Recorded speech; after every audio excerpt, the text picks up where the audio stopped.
Thank you for joining us wherever you are. This podcast episode is brought to you by the Old Ways Actual Play team. This actual play uses the 5th edition Vampire the Masquerade tabletop role-playing rules by World of Darkness. This actual play is performed by adults and in an adult setting. Listeners should know that this podcast is intended for a mature audience and will include strong language and mature themes. All content, including names, places, events, companies, and so forth, that may bear resemblance to entities living, dead, or undead is strictly coincidental. My name is Rena Henze, and for tonight's game, I will be your storyteller.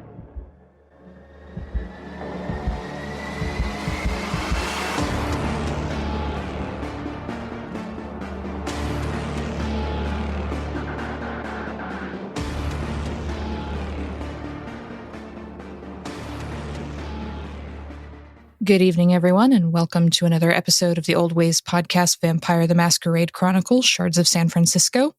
I am your storyteller, Rena, and tonight we are delving a little bit deeper into the dark nights of winter in San Francisco as our coterie, continues to carve out a space for themselves. Before we get into that, I'd like to say thank you to all of our listeners and to all of our Patreon backers for your support. If you would like to join the Patreon, you can do so at patreon.com/theoldwayspodcast. In the meantime, thank you for all of your listening ears, support, memes, suggestions, and general snark. So before we get into our actual story, let's have some introductions. So to my right. Hi, this is Mike, and I play Marcus Voss of Clan Bruja. Yes, indeed. And to Marcus's right. Hi, I'm John, and I'll be playing Vince Markovich of Clan Tremere. Our resident wizard. And next to Vince, we have... Hi, my name is Tegan, and I'm playing Rom the Shaman of Clan Malkavian. Yes, you are. And at the end of the table... Hi, this is Ali, and I play Katerina Bogdanovich of Clan Toreador. And next to Ali... Hello. My name is Bridget, and I am playing Monika West of Clan Salubri. And last but not least... This is Tiffany, and I play Alex Giovanni of Clan Hakata. Wonderful. So, let us begin with what our coterie is doing this particular evening. So we're going to start on this cold February night with one Alex Giovanni. So, Alex, it is the 5th of February. It's been a little bit since your last conversation with young Ventru, who came to deliver a message. It didn't go super well for him, but it's been a bit. But in that time, the past couple weeks, you have had random mortals stopping on the street, or standing outside your building, or just coming up to you and repeating the exact same message that William would like to meet with you and discuss a business proposition. Over and over and over. So it's been a fairly interesting, well, for some people, maybe not for you, round of nights going through San Francisco, trying to go about your business and constantly being accosted by dominated humans. But I still have more important things to do right now. You do. So why don't we start with your rouse check? See how you're handling it this evening. And then we can get into your actual important business. Of course, for Alex, everything really is important, isn't it? I mean, really. I succeeded. Fantastic. So you are having a pretty good night, other than as you leave your apartment and head to your car for Ajax to take you on your business tonight. You are accosted by the cleaning lady for the entire building, who just stops you and says a familiar refrain at this point that William would like to have a business arrangement with you. And that is how your night starts. Yeah. Fun. But that's not what I'm doing first. So what is Alex up to on this fine evening? Well, most importantly to Alex is to get Mina into a better situation. So I need to pick up Vince, and we need to go find a new place for him. Okay. Oh, you know that Mina's not too happy with the apartment that Vince has moved into. As Ajax takes you down there into Marcus's territory, you kind of wrinkle your nose a little bit, can't help it. It's a fairly derelict old building. Only a few other mortals live here, and it hasn't been repaired super well. It looks like the plumbing probably doesn't work. Not that Vince really needs indoor plumbing, but still, it looks kind of dark. The street lights don't work down here. At least a couple of them do, but most of them flicker in and then just stop working for the rest of the night. And it's hardly a comfortable place for a ghost of Mina's stature to want to exist comfortably. Well, and she had expressed wanting to be in a place with where the veil's thinner. Right. So I will take her, and if Vince wants to come along, I'll ask him and see if he wants to come along or if he's just going to go wherever I tell him to. Okay. So you pull up outside the building. It's drizzling a little bit, as it so often is, especially down here near the docks. And the building is dark this evening, even though it's still fairly early in the evening. It's around 7 p.m. The people who live here are either asleep or strung out or not here at the moment. But you can make your way up the rather rickety stairs to the third floor. There's no elevator. There's spiders that scutter out from under the steps and crawl across your shoes. You hear the squeaking of something that sounds suspiciously like a mouse in the wall. And it's not a fun place to be. It also strikes you a little bit just how close to the edge of the territory this building is. It's how you're able to get to it so easily, and perhaps that's contributing a little bit to Mina's lack of comfort here. Mm-hmm. So, Vince, you've woken up this evening, and it's been a little drizzly, little dusty. Not that it bothers you too much anymore. But you do need to make a rouse check, because those things still affect you. Success. Okay, so you're not hungry, which is probably good. You don't have a whole lot of motivation to do much right now. Mina's been sulking for a couple nights. You know she's also not feeling super well after the whole diablerie thing. Yeah, it's my fault. Yeah. I didn't know it would affect her. No, I didn't do it on purpose. Maybe a little bit on purpose, but not entirely. So you accidentally on purpose diablerized Zachariah, and it is affecting Mina. Mm-hmm. To some extent, she's more withdrawn. She's more... She doesn't manifest as much as she normally does, at least in the old place. She still has you read to her, and you still get writing on the wall, the occasional spider in your coffin, that sort of thing. But definitely much less activity. So you wake up this evening, and you just sort of lay there in your coffin staring at the ceiling. There's some spectral spiders crawling down the walls, and then there's a knock at your door.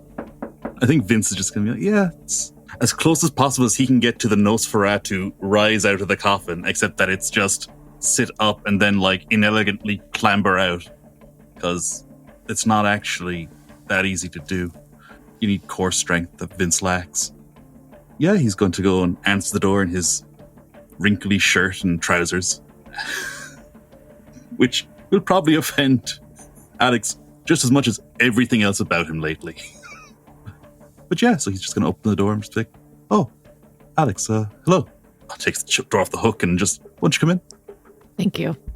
I'll enter while wrinkling my nose. And I'll look around. You need a new place to stay, right? Oh, yeah, I told you were going to move. He just nods. He's like, yep, you already told me I was moving. Okay. Sorry, I have so many. It's okay, you've a lot going on. So, do you want to come with Mina and I to look for a new place? His eyes light up for a second at the thought, and then he's like, Oh, I'd love to, but I've got a prior commitment. I've got to help Miss Bogdanovich with setting up the new clinic, the new farm. I'd love to come along, but I'm sure you and Mina will find somewhere that's just what she needs, and I'll be happy wherever. Okay. As long as you're sure. He power walks across the room, picks up Mina's book and gently hands it to Alex.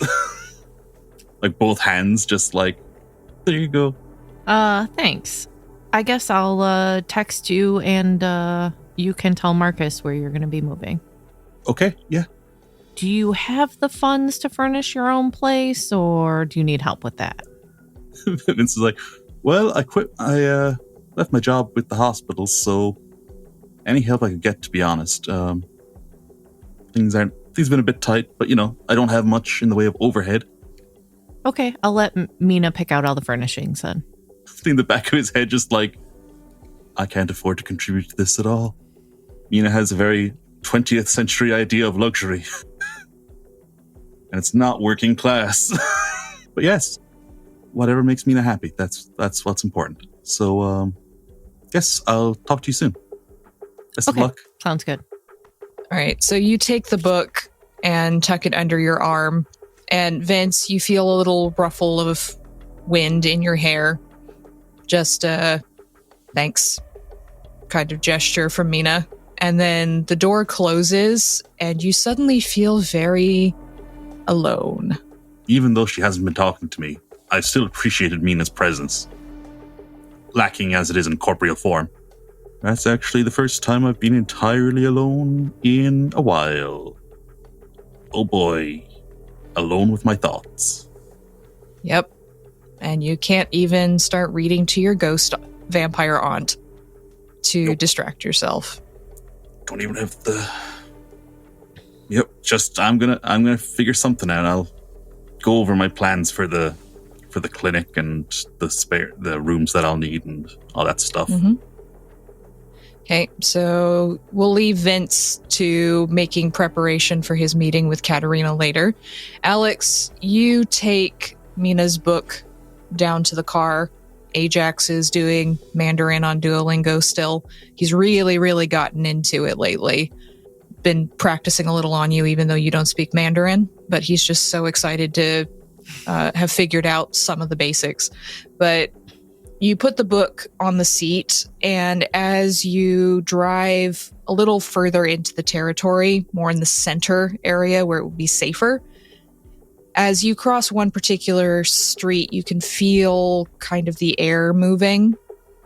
Not the literal air, the metaphorical kind of shifting of the veil. And you just see a sort of pale, ghostly hand on top of the book. And it's got black veins in it.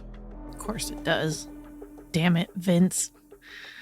I'm going to then direct Ajax to where we need to be, in a better area, and trying to get a better building, maybe. I mean, I know nothing's bougie over here, and that's fine, but something that doesn't leak and have rats, maybe.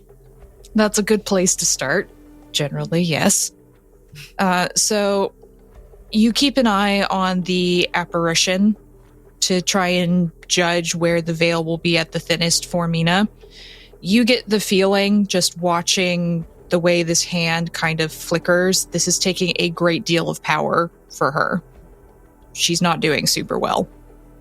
She does seem to be very excited, as much as you've seen her get excited, the way she's just kind of tapping on the book with that ghostly finger, but it is taking a lot of her energy. She's not able to write to you or give you any other signs while she's manifesting this bit of her non-corporeal self.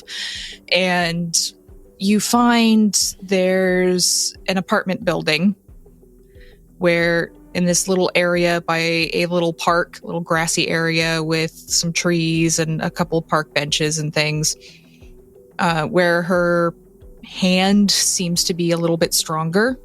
That sort of ectoplasm isn't as flickery. And there's a pretty nice building. There's a sign outside that says apartments for rent. So, there's some places that are empty in here. but you see parents walking with a pram. So there's kids in this area. It looks definitely a lot more secure and not as run down. You're probably not going to have that many rats in the walls here. Okay. Well, then we'll pick this place and get everything set up that we need to do to get him in, get Mina in. Okay. So you put in a call to some contacts to find the realtor. And even though it's in the evening and it's a Sunday, your contacts are very good at what they do, and the realtor hurries over and is within an hour you are getting paperwork taken care of, and the realtor looks slightly scared. A bit more than slightly once they walk in the room and see you, let's be completely honest. That's okay.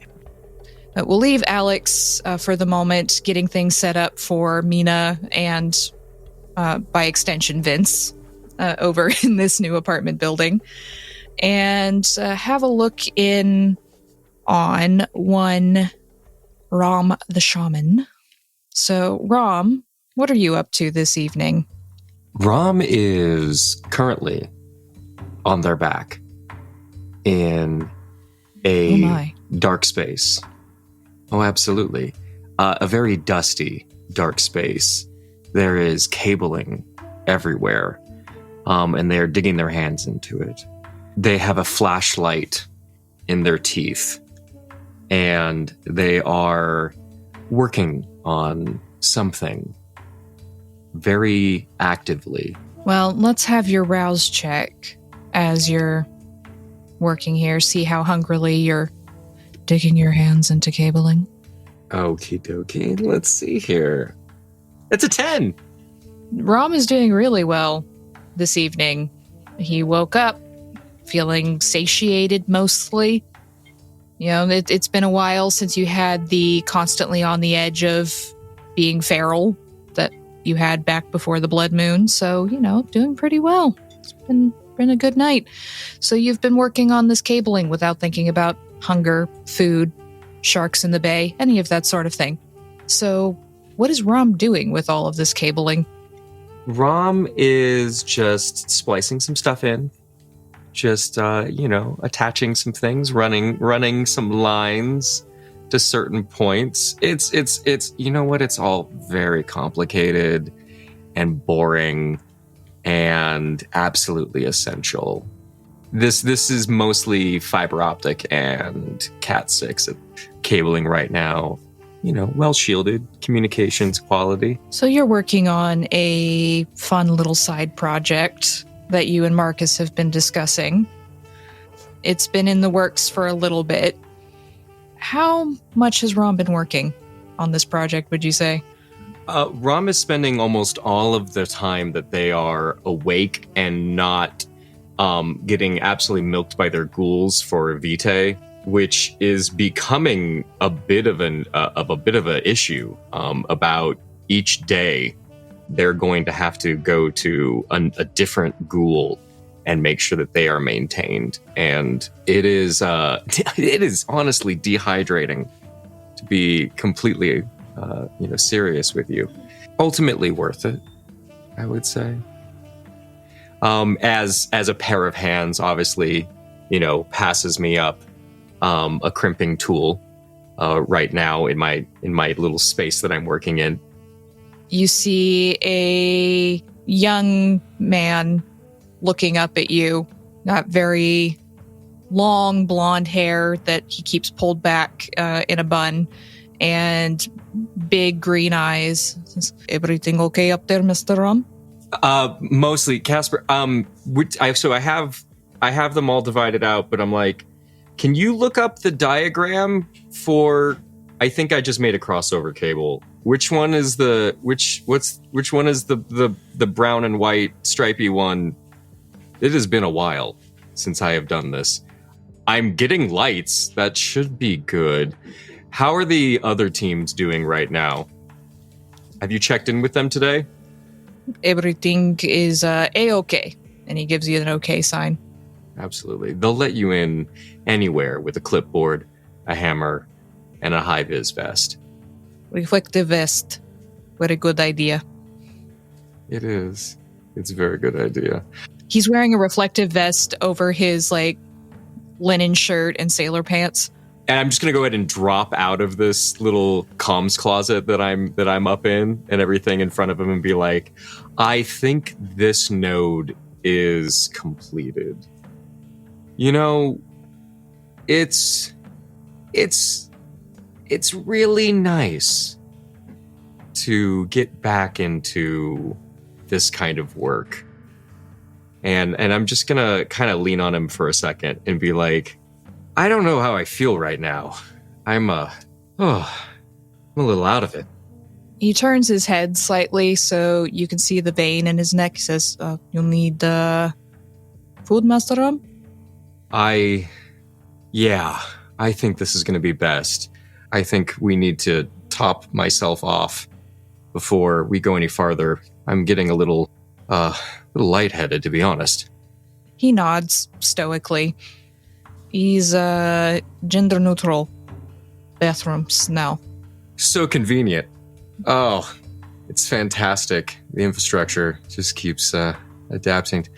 Oh gosh, what time is it? He pulls out his phone. He's 7:30. Fantastic. All right, I'm going to whip my phone out at that point, and I'm going to place a call back to the boat, and specifically back to Preethi. I need to check in on how preparations are going for the Valentine's party. Yes, that's coming up pretty soon for you.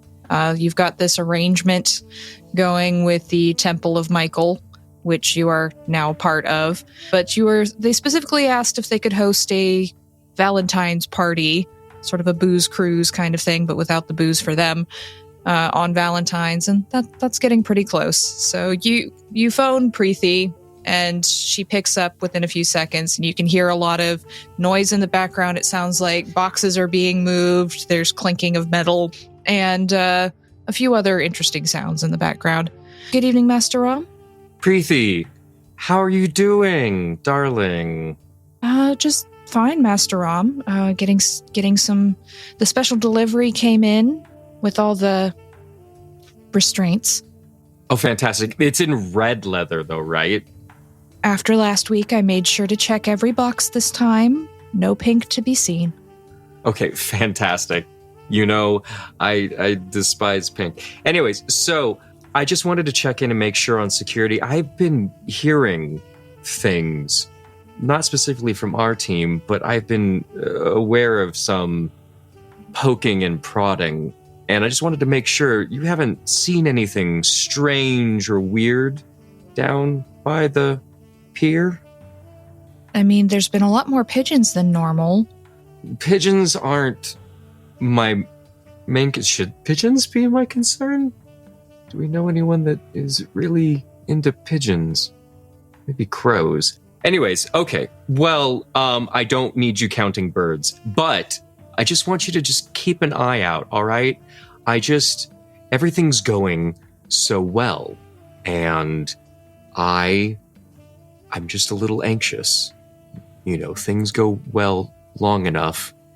You know, there's bound to be, you know, some sort of karmatic feedback, and they'll go very unwell very quickly. So just make sure that the security team is on the top of their game. And also, if Marcus stops by, please have him call me. All right? I need him to call me when he gets a chance. I talked to the security team that comes by sometimes from Mr. Voss. They said nothing to worry about tonight so far. But if I see Mr. Voss, I'll tell him to call you. Absolutely. I'm not expecting anything. We're mostly just getting set up. Have we had any problems with manning 24-hour shifts, right? Everybody's awake. Everyone's good. All good. Caffeine. All good. Lots and lots and lots and lots of caffeine. Are we still talking about opening a Pete's Coffee on the ship? We need to revisit that. We absolutely need to revisit that. I mean, look, if I bring in a corporate contract and I don't talk to Marcus about it first, I will get a finger wagged in my face about, unions and contracts and fair wages and I don't know. I don't, all that kind of stuff. Wait, they'd get paid? We don't get paid, so I just assumed they wouldn't either.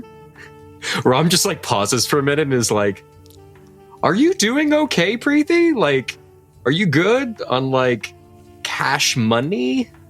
Oh, we'll need some pizza money for tonight, but, that's fine. Okay. Well... Eric has the munchies, so... That's good. Well, I have... there are 2 lock boxes under my area down on the bottom of the ship. One of them, the code is 007. That one has the money in it. The other one, you don't need the code for, because you don't need to go in that one. So, if you need a little bit of spending cash, go ahead and go in there. They're, it's mostly in tens. I don't know why. Okay, I just wanted to make sure everything was fine and that everything was going well. I've just been anxious. I've just been feeling like it's just a matter of time until the other flip-flop drops. You know what I mean? I do, Master Rom. Don't worry. We're doing fine. I'll let you know if there's any sign of issues or anything, so don't worry. Good. This party needs to go off without a hitch. All well, right? we got lots of hitches, but I don't think that's what you mean. And anchor points. Anchor points on a ship that has an anchor. That's amusing. I like this. Very good. All right. And I'm just going to hang up and turn to Casper and be like, we need to go to the next site. We are running a little bit behind schedule. Perhaps you eat first, Master Rom, and then we go. I do need to do that. We'll leave you getting topped off by your ghoul and have a look over at Marcus and Katerina this evening as you wake up in the Barony in your Fort Knox, as one Monika likes to refer to it as. So I'll take a rouse check from both of you. That is an 8. That's a 2. So Marcus is feeling a little bit on the hungry side. Nothing too drastic, but you've got a little gnawing urge as you wake up this evening. So what do you do? What are your plans for the night? I need to meet with Jane, and I need to talk to Katerina about how the clinic is going to get set up and how it's going to be overseen, right?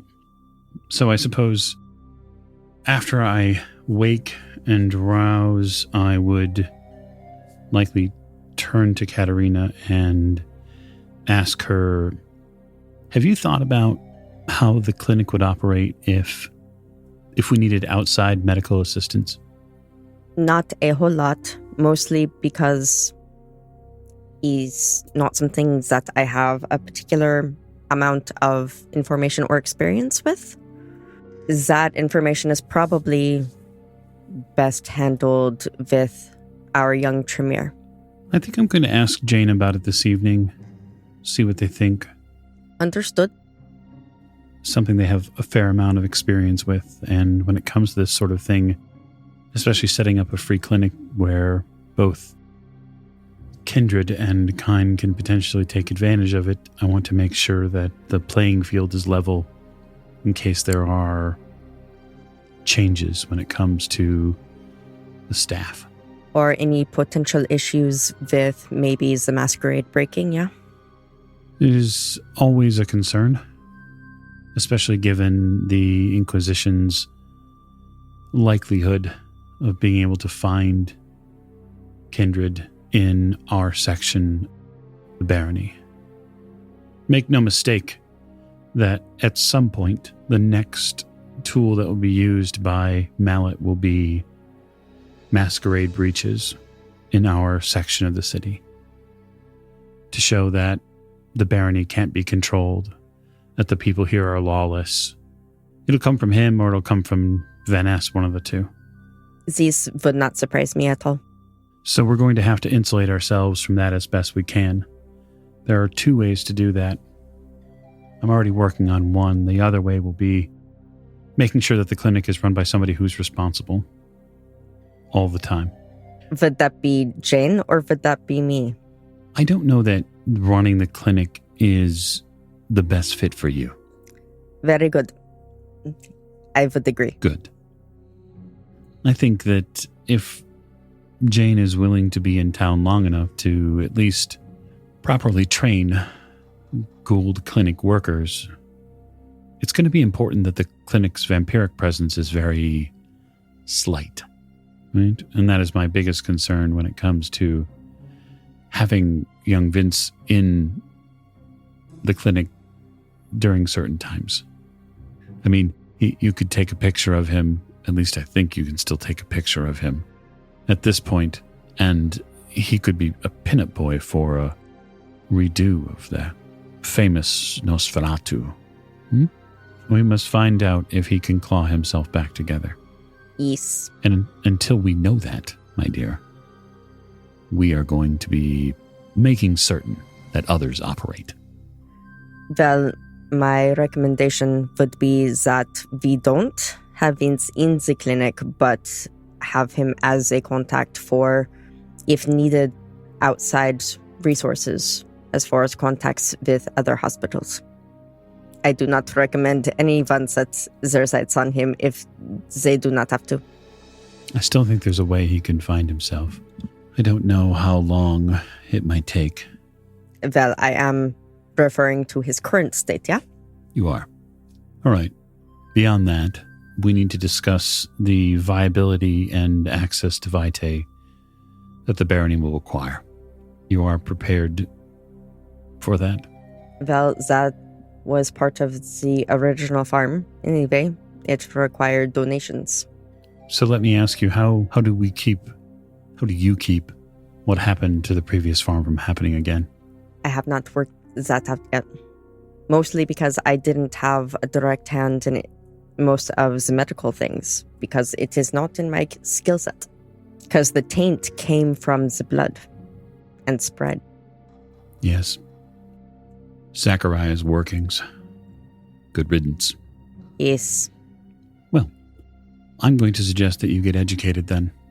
Or find someone who is educated who can speak to it.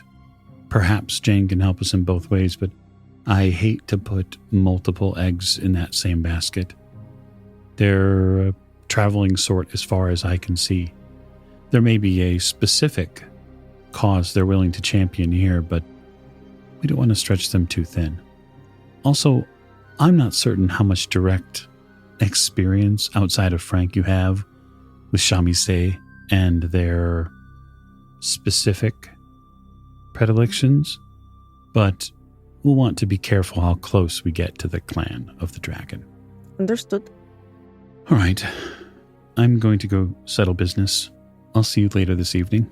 So, Marcus, you head downstairs to your office area, main room, and you see Esmeralda standing next to Jane. Jane is wearing a leather vest over a plaid shirt and jeans, and she's got her usual motorcycle helmet tucked under her arm.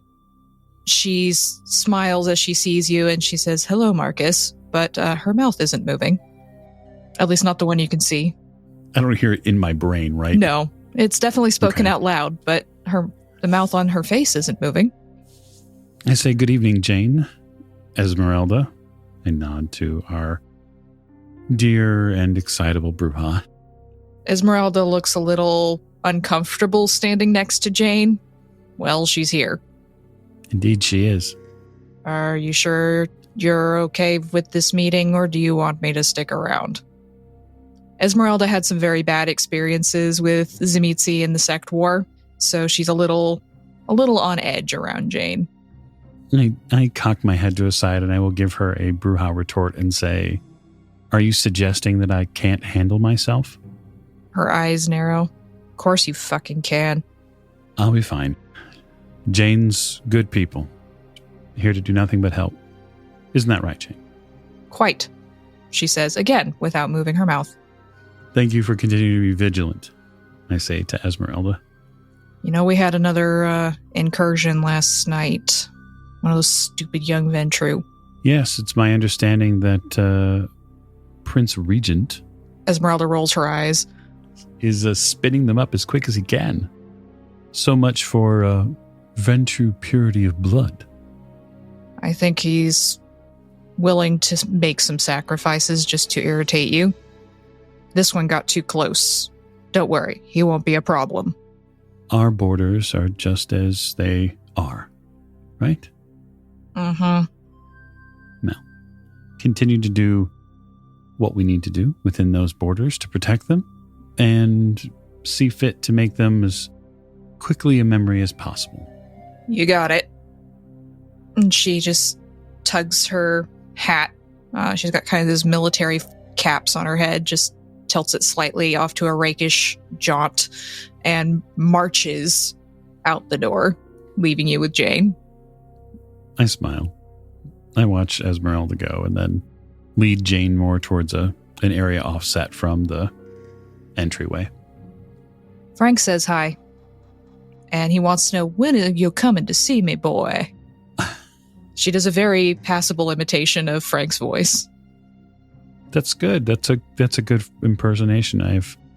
It's like he's almost here with us. She smiles. He's been busy. I've been very careful about the Castro.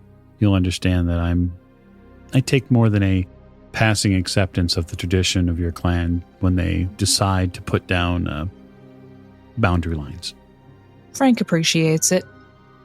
We've been reinforcing some of it. If it's an invitation, I'm happy to accept. He says, and I quote, "The Baron is always welcome in my bar." Very well. We'll put it on the list. Visit Dear Frank and his fabulous Castro bar. Just watch out for the statue out front. Yes, I've heard it's quite sharp. Mm-hmm. Lots of tourists getting accidental cuts. I'm certain that's truly accidental. So accidental. We never do anything like that on purpose, Marcus. Of course not. Perish the thought, right? Well, I'll just say Brad is very well fed lately. Speaking of well fed, I've been doing a lot of thinking when it comes to the Barony and its potential blood supply. And I'd like to make you a very specific offer, one that follows up the things that we spoke about before at the clinic. I'm listening. Part of the reason the city had such an issue with Rogue Tremere and Zachariah and all of the religious zealots that tried to take it over again was because the blood supply became tainted. It still is, in some respects. That infection has not completely gone away. And so what I'm trying to do is set up a zone within the Barony that can ensure that blood is not going to become tainted. At least as best it can. My only milestone would be the person that is supposed to be heading up the clinic. I'm a little concerned from some of the things that I've heard about some of their feeding patterns and some of the choices that they're continuing to make. And I just want to make sure that I'm not betting the Barony on a broken vampire. Who you got running it? Well, nobody's running it yet. It isn't up and running yet. And so I think I want to start off on the right foot. Wait. Don't tell me. The Tremere. Frank mentioned that one. So before you go bagging on him too hard, understand that Vince was instrumental in making sure that many of the vampires that you interact with are clean. And while he's not perfect, none of us are, he had a very difficult time dealing with a lot of the decisions that got made, probably of his own volition. And I want to make sure that the clinic can stay on a public-facing, free and open to anyone who needs it. This area, especially of San Francisco, could use a good free clinic. One free and clear of people trying to stop any manner of medical care that someone might want, whether it's progressive services or whether it's daily treatments on insulin, etc. we want to make sure that it's equal for all.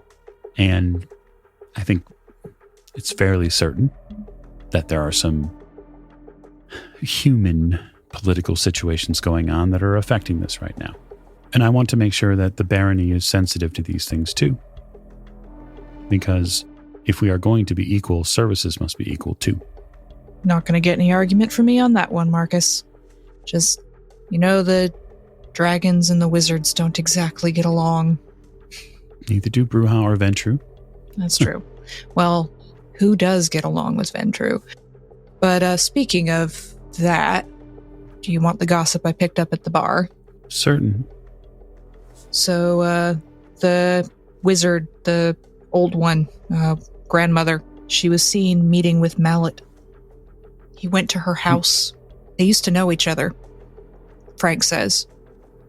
And after that meeting, grandmother made it very clear she wants your Tremere's head. Preferably on a silver platter, but she's not picky. I don't know what he did, because I haven't been in town long enough to know all the ins and outs, but I know that much. It's the talk of the Castro. I know what he did. Must be pretty bad to piss off a high-up member of his own clan like that. It's pretty bad. Well, you might want to keep an eye on him then, because if grandmother and Mallet have some kind of alliance and she wants Vince's head, she's probably going to get it. At some point. All right.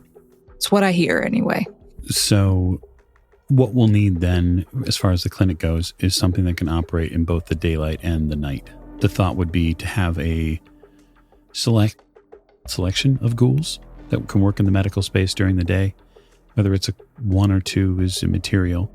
Someone can oversee to make sure that there aren't people showing up there during the day who shouldn't. The Barony has its own defenses when it comes to daylight. Moreover, what we need to make sure is that during the nighttime, when there are kindred visitors who need to, make withdrawals, per se, or need to come in for treatments, certain treatments like you can give, that the space stays protected and available to them. And if you're willing to put the bike in park for a little while, it would be great to have you head up that venture. She strokes her chin. She taps on the helmet. You can see just sort of little shifting, like pinpricks of light. For a split second, some of them look like faces screaming and they disappear. Maybe it's just a reflection. Hard to tell. But, well, I like the work you're doing. And if it lets me do the things I care about. But anything I do with kindred comes at a cost to them. I don't work on our kind for free. That's fair. I wouldn't expect you to. Humans, well, poor little meat sacks can't help it. They can get it for free. But our kind, they gotta pay. And as long as you're okay with me charging for my services. Yeah, I don't have a problem with you charging with your service for your services. It's your work. I would just say that the Barony is a fairly heavily unionized district. You shock me. It would be important for the Barony to make sure that dues are paid by all districts. I'm speaking more when it comes to our kind. I'm certain that there's perhaps a service charge that can be made in Vitae. I'm sure. She smiles. Have you met Katerina Bogdanovich? The Toreador. Frank's spoken about her. Back before the break, she worked on her own to assist Princess May in the blood supply of the area. I'd like to know that the two of you could work together in the sense of this clinic being a place where we could make deposits for kindred to get clean blood. I got no problem with Toreador. I appreciate their aesthetics. Wonderful. I'll have to introduce the two of you. That would be a mighty fine idea. In fact, could go over and have a look at this clinic of yours tonight if you have the time, or if you want to have your Toreador friend go with me over there. Yeah, that's fine. I'll ask her to come down. Very sort of quickly move back towards the residence. And, of course, invite Jane along with. There's no reason to keep her. and see if Katerina will mind meeting Jane before I leave. Because I need to go check on Vince. So Jane follows you up. Nice place you got here. It's serviceable. It's important that it could potentially house other members of the Barony should it need to. Well, let me know if you want to put a little extra security in the walls. It's my kind of specialty. She taps the helmet. Oh, certainly. I have something else for you if that's true. I have a special project going on right now. Well, if it's got anything to do with Mallet, the Cam, any of that bullshit, happy to. Don't like bullies. Neither do I. So yeah, I'll invite her. I imagine I'll probably find Katerina somewhere in the residential.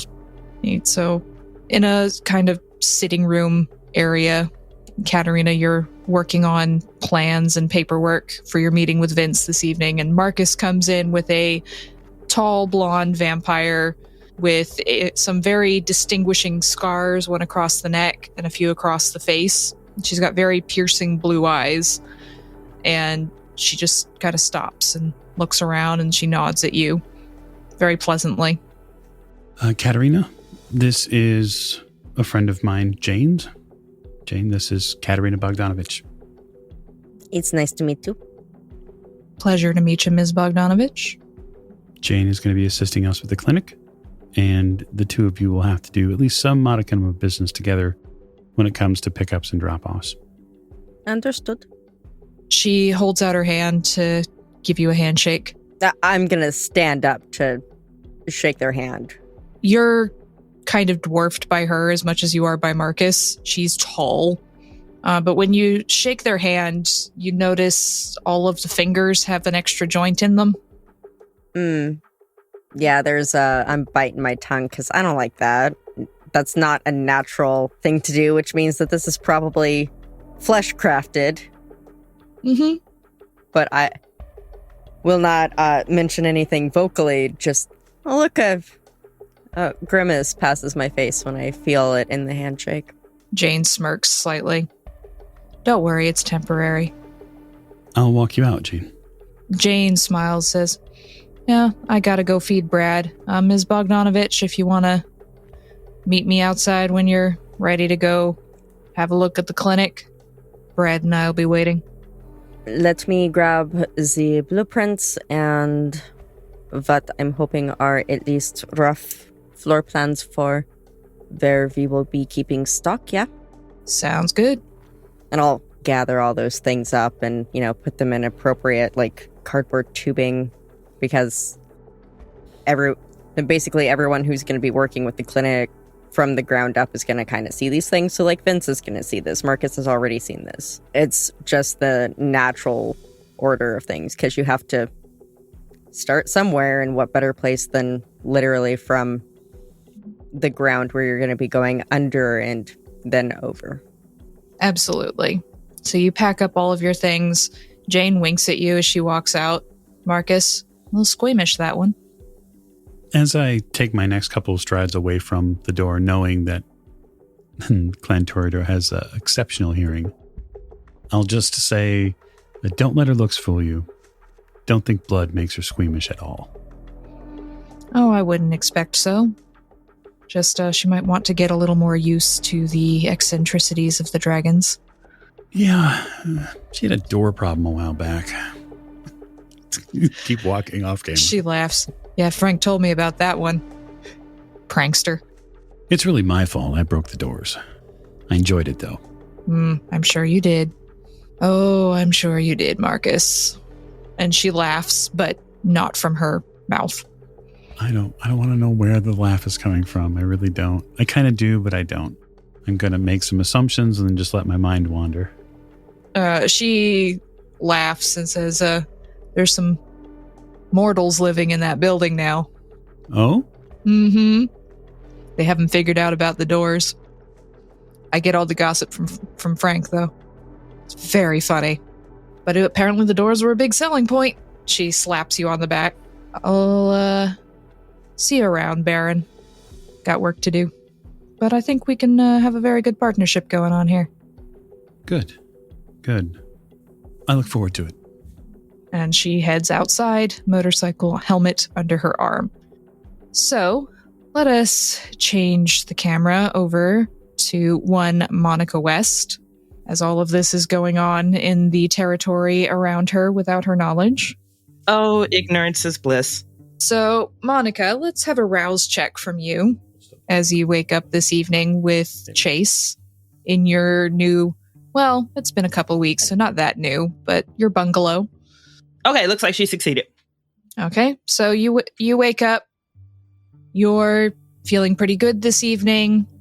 Chase leaves pretty quickly after getting up. He tells you he has some meetings that he needs to attend to, involving shuffling some of his business meetings around and some of his contacts being put in other places, thanks to one Phoebe Van Ness. So you have the evening to yourself. So what is Monika's routine at the moment? What does she do in the evenings?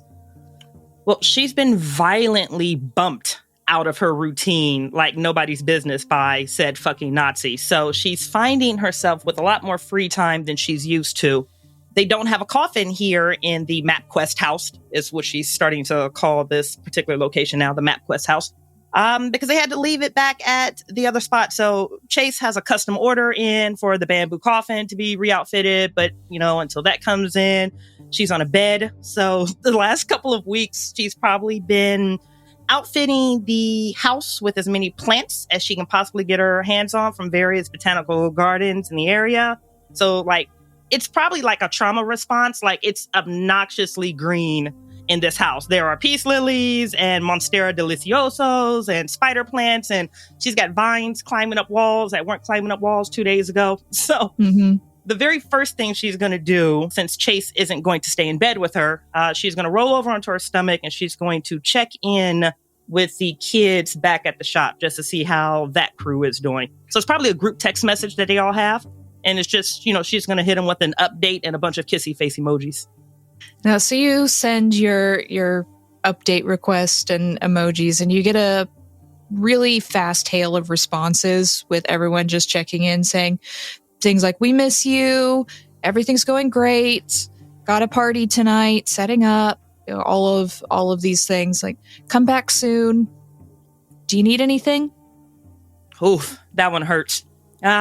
She's going through the text messages. She's envisioning the voices actually speaking to her. And she says, "No, all good. Hawaii is great. Love you guys." And then she's going to hop on DoorDash, and she is going to send that shop 24 of whatever local cookie shop is here. Like, she would do crumble cookie, but that's a little bit too industrial for her. So whatever local mom and pop shop is on DoorDash that sends warm cookies, it's 24 of like double chocolate chip and red velvet and wedding cake cookies going towards that shop. So you have a couple boxes of those sent over to your ghouls who believe you're in Hawaii. Yes. And they will definitely appreciate it when that arrives. Beautiful. So she'll send the cookies. She'll make sure that she has an alert on her phone to like send them all a $500 Cash App Happy Valentine's Day type thing. But she doesn't want to do that early. That'll happen on Valentine's Day, on the nose with like a Be My Valentine to every single one of them. The next thing she's going to do as she's on her back, like flipping through her phone, is she ordered a custom set of cufflinks for Chase for Valentine's Day. She just wants to check in with that vampire via text just to see how that order is going. Mm-hmm. So you have this order in with a Toreador who makes a lot of custom jewelry and things, sometimes out of bone, sometimes out of other materials. But he writes back that they're ready for either pickup or delivery, and just let him know which you would prefer, but that he just finished them the previous evening. Oh, she's going to say, "Perfect, I'll see you tonight." And then she is going to spring out of bed. She's very excited about this.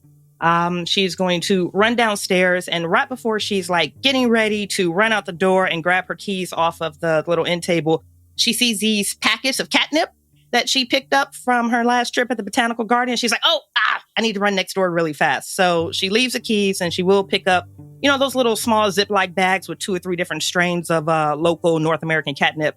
She will head next door to the La Sombra party house. Yes. So the La Sombra party house is full of cats. And whenever one of the La Sombra has come in to check on you, or you've gone over to ask about things that are going on in the territory, or to pass a message on to Marcus as needed, you've been greeted by a herd of anywhere between 7 and 18 cats. And so they've taken a liking to Monika. And so sometimes when you get up in the evening, you'll find a couple of them sleeping on your porch. And as you leave the house this evening with a few packets of catnip, there are 4 of them sitting in front of your door, tails waving in the wind slightly as they're watching you. And they all get up and they follow you over to the party house. Oh, that is amazing. If they've been sleeping on her porch, she will just look down because she can't help but to put water and cat food out there on a regular basis at this point. Just how's their water and their cat food looking on the porch? Water bowl's full, food dish is about half full. Okay, she'll get that refreshed. She will hop, skip, and jump across the street and knock on the La Sombra party house door. I love that she has a nickname for everything in her world at this point. Yes, she has lots of nicknames. So you open the door, and the La Sombra who answers is, as usual, Justin Malarkey, who is a tall, lanky vampire with very mussed-up hair. He looks like he's never seen a comb in his life, but he's got a bit of a rumpled black shirt with a bomber jacket over it and black jeans with holes in the knees. And he just looks very eager and excited about everything. Everyone calls him Malarkey, even though his name is Justin, because with a last name like Malarkey, it's kind of hard to escape being known by that name. He is also the keeper of the cats. So he's the one who the cats tend to gravitate towards, even though they love all of the La Sombra in the party house. Justin is their favorite. And Malarkey's usually the one who can be seen slipping through the shadows, followed by an army of very, very feline shadows. And there are currently cats weaving their ways around his ankles. There is a cat that is draped across his shoulder. He's got another one in his left arm. And his whole face lights up when he sees you. He says, "Oh, Monika, it's good. Oh, good to see you. Good. So good to see you." Hi, Justin. Is the evening going okay? Yeah, going great. I'm the only one home right now because, Jean's got work to do as usual, and all the others are off doing, he holds a finger up to his lips, La Sombra things. Okay. Well, listen, I'm not going to hold you long, and she's going to pull out these. They literally look like dime bags almost. She's like, I talked to the dealer over at the garden. He says if the cats weren't a big fan of this strand, these 2 might be better. You just want to do them in small doses. He recommended like those cat toys that you can stuff them in and kind of re-zip them up. I didn't have time to go to a pet store and get them. I should have DoorDashed it. Why didn't I DoorDash? Anyways, sorry. Here are these. He takes them. He looks at you. He goes, "Don't worry. We got plenty of those little mice things." And, yes. And yeah, there's someone just delivered a bunch of fish-shaped cat toys, and the cats have already taken all of the catnip out of it. So this is perfect. Thank you. I know why the cats love you so much. This is great. Good. He's a very eager young vampire. Good. I'm glad. Okay. Well, have a good night, Justin. You busy tonight? Boy, that's a loaded question. No, I find that most of my nights aren't very busy anymore. Oh, no. I don't mean like in a he starts tripping over his words. I don't mean like in a like romantic kind of. I wasn't.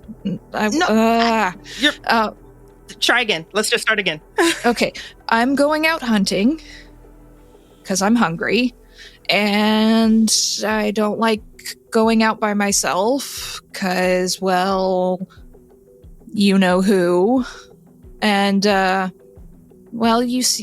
you seem to not go out much, and I thought you might be lonely, and maybe you want to go and have just go out and fuck. Do you want to go and have an evening out as friends platonically with no romantic connotations whatsoever? Because I could really use a friend who isn't La Sombra. There's like, she's seeing through him. She's almost like suspended in the moment right now because her brain went in 17 different directions so quickly. And she goes, yeah, we can go get a bite to eat. I think that'd be nice. Awesome. And his face lights up.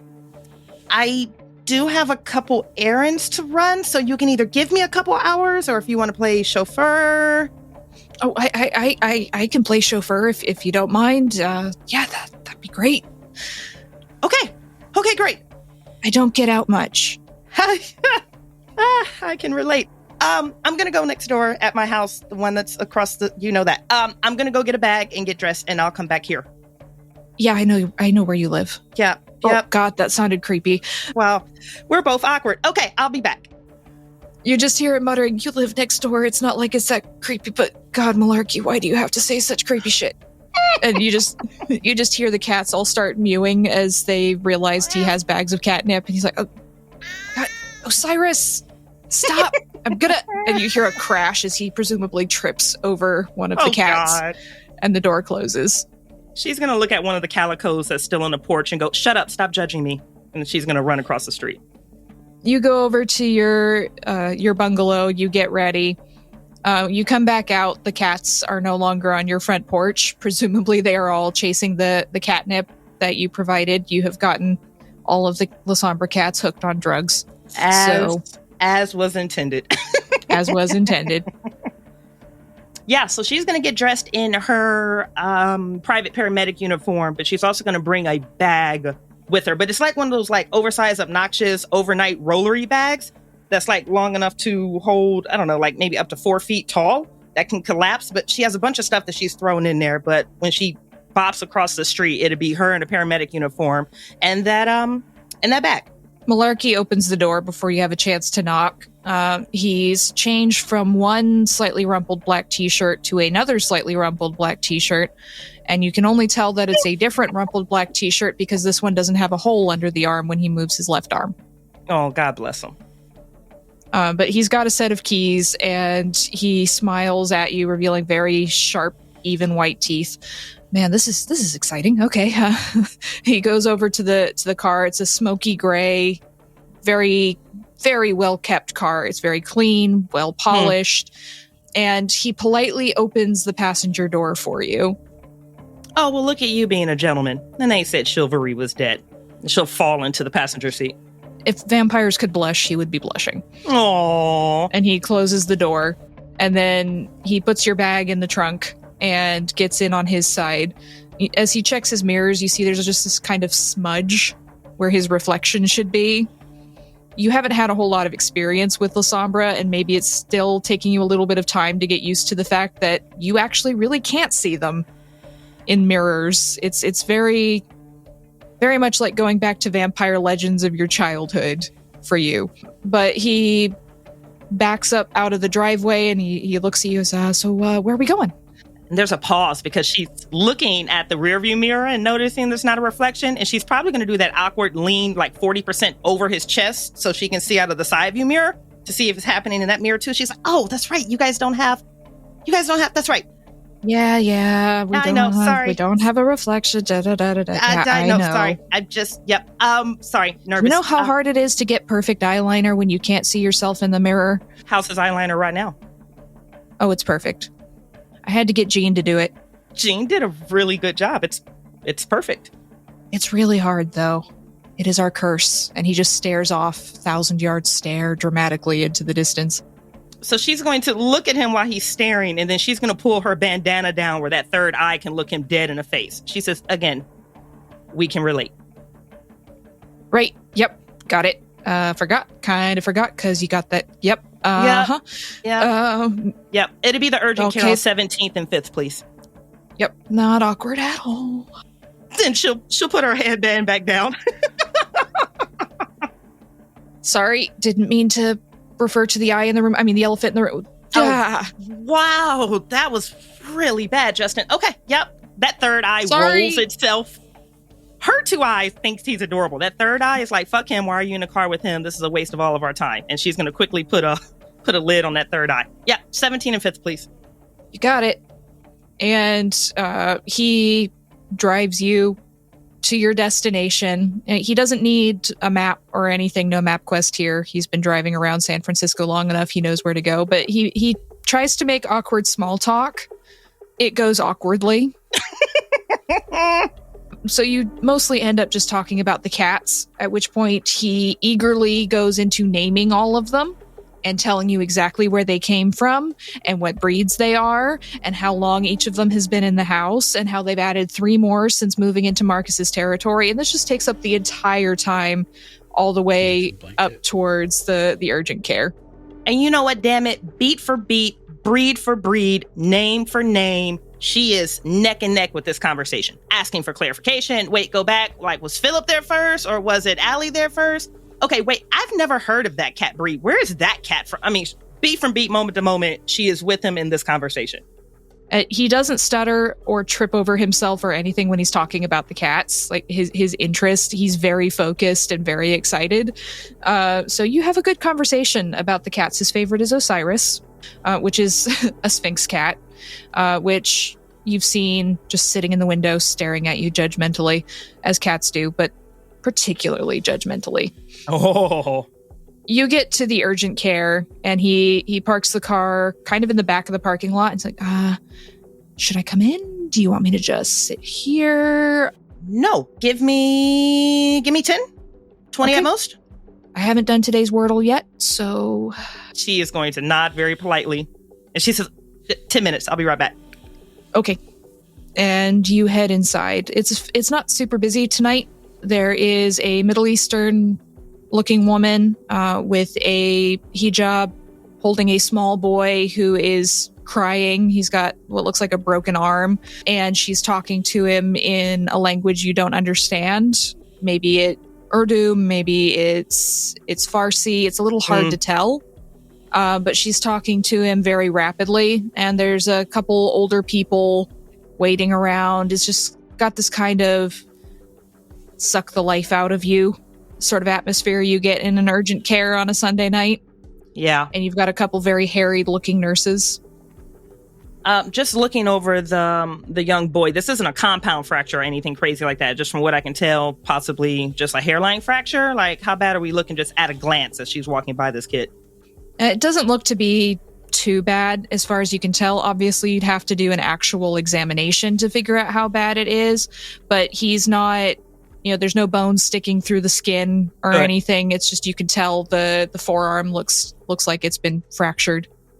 I'm just curious, where is he seated? Like, is he seated up on a counter, on a chair? Is he just standing next to his mom? Like, what's his He's positioning? on his mom's lap. He looks to be about 5. Okay.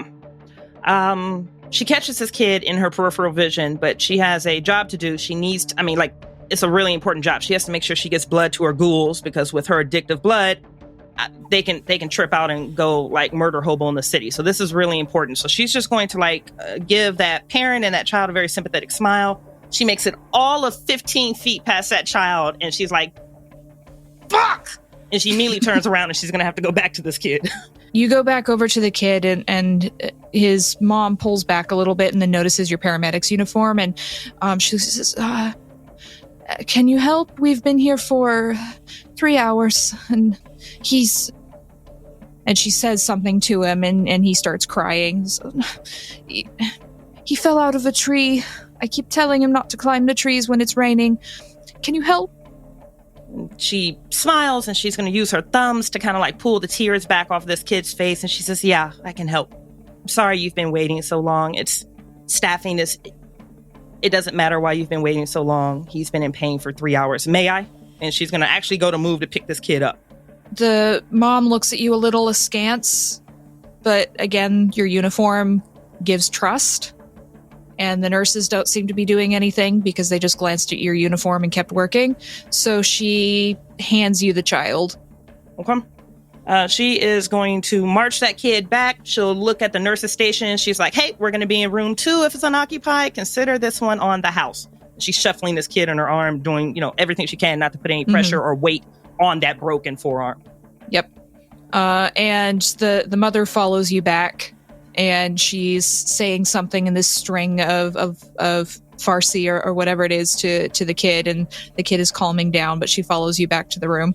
3 hours is a long time for a child this young to be in that degree of pain.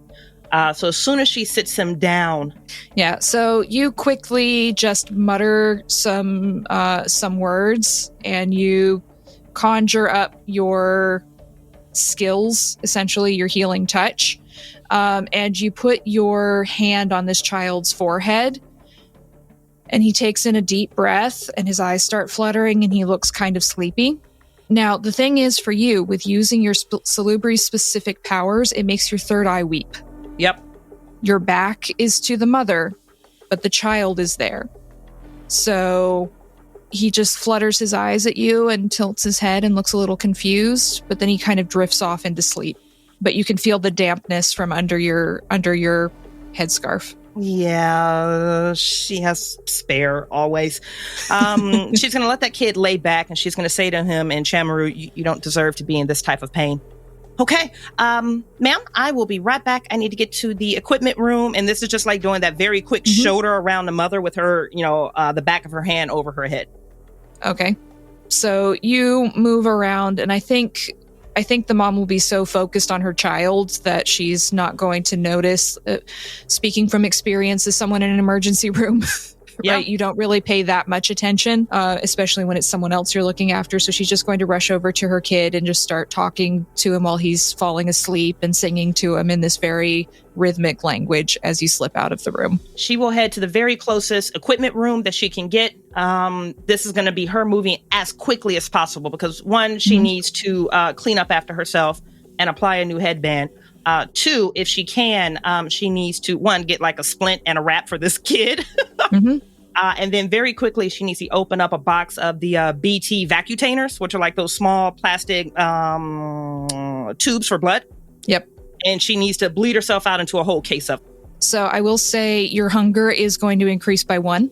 That's because fair. you're draining so much of your vitae here to make sure that you can feed your ghouls. You're not used to having to do so much at once, and it does exhaust you.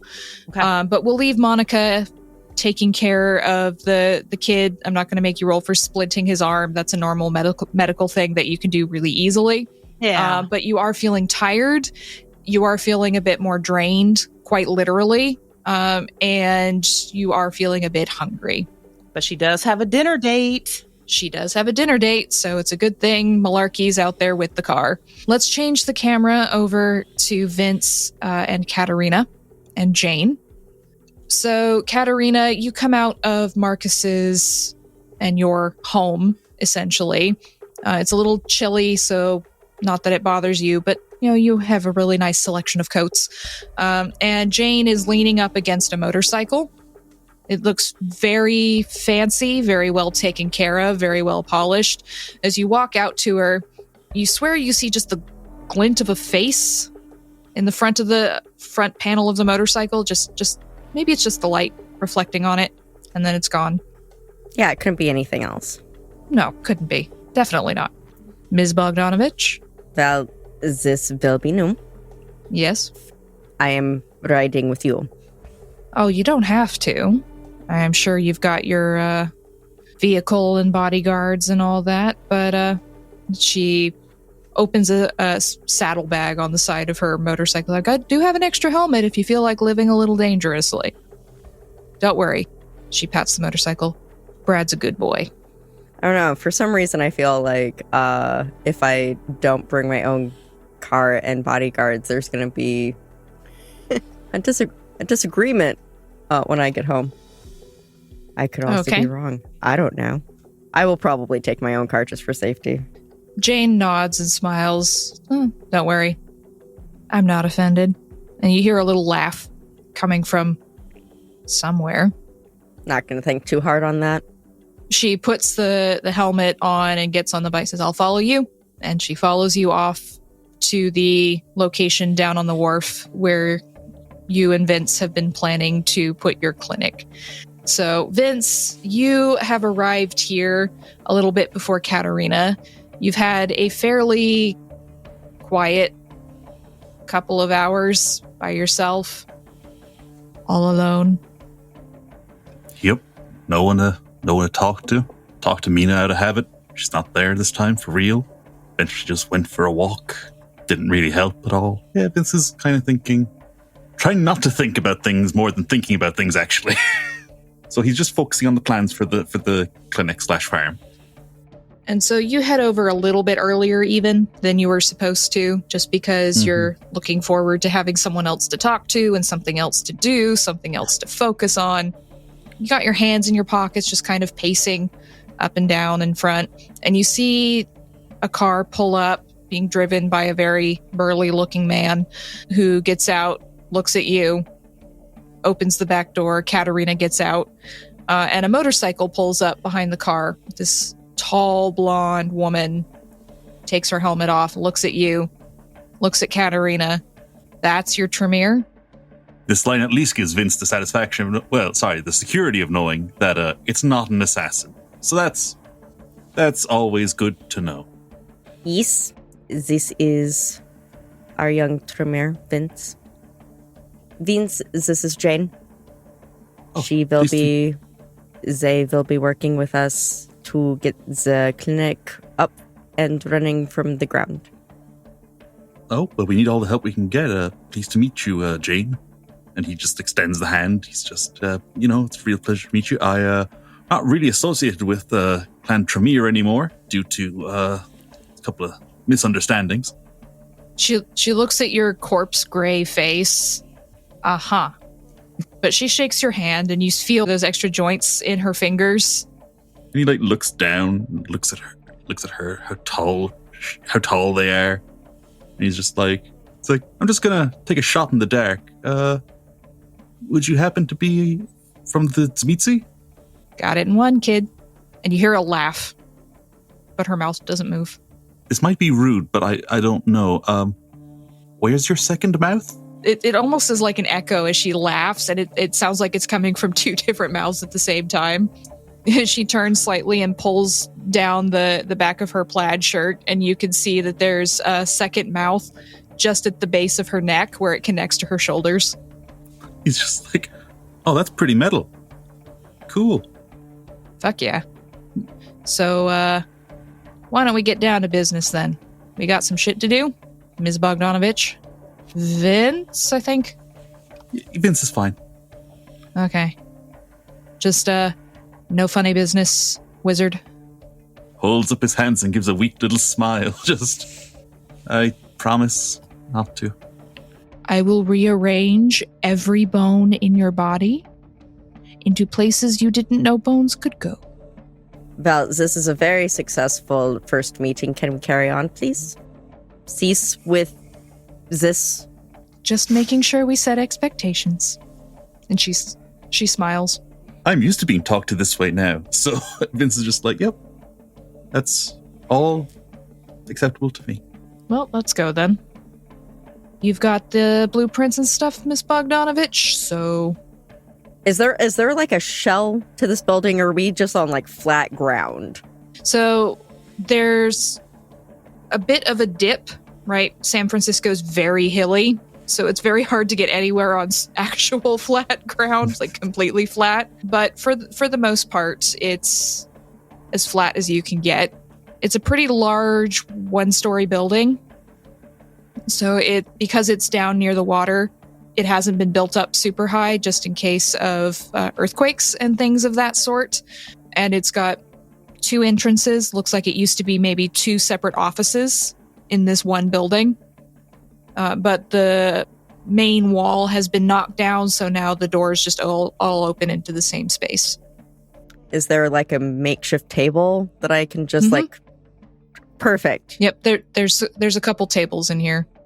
Fantastic. I'll just put the tables together and roll out the blueprints. This is what I've got, because this is my organization point, is the lower area for the farm, the main area for the clinic, and if there's additional stuff that needs to be hidden from view, there's potential here's an area that I don't know if we need it or not kind of feel to the general blueprints.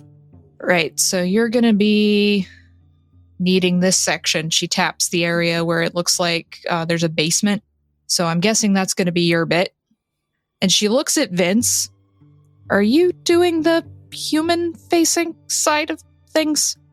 it was agreed I'd keep my face-to-face with the kind to a minimum.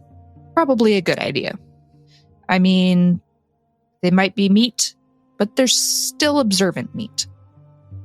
Most of them. Just like, yep, yep. Right. Okay, so has Marcus told you what I do? Other than the obvious, and she wiggles her fingers with those long extra joints. Vince is just like, well, regardless of what Miss Bogdanovich has been told, I know nothing, so I'd appreciate any information. I take care of, let's just say, certain operations that a lot of the asshats in charge of the mortal side of this country would prefer that people not get. So that'll be my job. I provide abortion services, especially to the undocumented workers who might not be able to get them elsewhere. Marcus and I have some stuff running on that front. And I will also be performing gender confirmation care. If you know any kindred who would also like such services, please feel free to bring them along. I also provide it to our kind. But I will be doing a good bit of the human-facing side of things in those areas. That's really interesting. I used to work in a palliative end-of-life care, so Really? Yep, that was a very comforting face. She just raises both eyebrows? I've had a rough time for the last couple of months. Vince, I'm going to need you to show me some of the things you used to do nursing-wise. It's been a while since I spent a long time working in one place. And Ms. Bogdanovich, you're going to be providing the vitae and clean blood for our kind in town through this clinic. That is the goal, yeah? All right. Well, I think we've got a pretty good space to work with here. And they just kind of turn around and look at things. Need a couple different exam rooms. Gonna need some soundproofing. Lots of soundproofing. Well, a certain amount of that is built into both the clinic side and significant soundproofing and medical equipment to keep things sterile while harvesting the blood, because it's very important to have that kind of environment. So, glad somebody has some experience in these things. I assume you'll be bringing in your own people as well. I'm around to help. I'm sure Marcus will be giving more information as well, and more assistance where necessary. But I think we got a pretty good start to things. Yeah. I've been thinking about it, and so we know that there's still some of the tainted heroin still in the city. Mm-hmm. Now, I haven't figured out a way to protect kine that have taken it, but we do know that after they take it, if they wait a while, they melt. So he just kind of is just like, I think if we just put him in an extended isolation for a while, that might help. Hold on. You want to kidnap a bunch of kine and let them melt? I don't want to do it. Really? No, I don't think it would actually be very helpful. But what I'm saying is maybe if when we take them in for the farm, we just a standard quarantine procedure for however long it takes for that to happen. Jane looks at you. Katerina says, people say we're the weird, fleshy ones. Melt the humans? yeah, they haven't met him yet.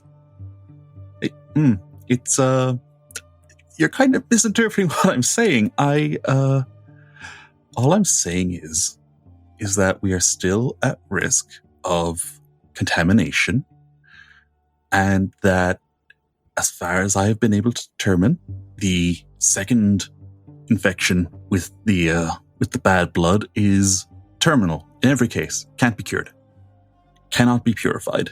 So, and I don't have the resources to perform the tests I would need to be able to do that. Now, speaking of, I propose a small, secluded, very soundproofed room for non-traditional medical practices. You what now? There might have to be some negotiation on that discussed within the group, Vince. What do you mean by are we talking acupuncture here? No, we're talking ritual. Talking about hermetic tradition and possibly blood sacrifice. I've just been thinking about it. The only reason that I'm still alive is because I was willing to do terrible things. And I still don't want to die. So I'm just saying it might be worth our while if we just invest in a room or like a small space at the back for unconventional he holds up his hand. He's like, unconventional research methods. And I'm just going to look at Jane. Rituals. Oh, I got that. Thanks. And she just turns to you and she just reaches out with one of those creepily long fingers and she taps you on your forehead. Says, now listen here, you little creep. We are not using a medical clinic for, what was it you said? Horrible things. He does take a breath as if to argue back and he's just like, oh, I did use those words, yeah. Right. Okay. So I think there's some negotiation that's going to have to go on with the two of you and the Baron back there, so... Yes, I don't see high hopes of it.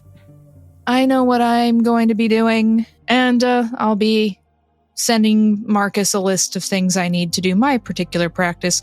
In the meantime, you can find me in the gastro. Oh, and she looks at you, Katerina, and says, Frank says hi. And I'd like to know if she'd want any more doors on her new domicile. And I think that is where we'll end that episode. So thank you all for joining us. We've got some very interesting and surprising plot threads being pulled together in our San Francisco nights. So we hope you will all join us in our coterie next time. Thank you and good night.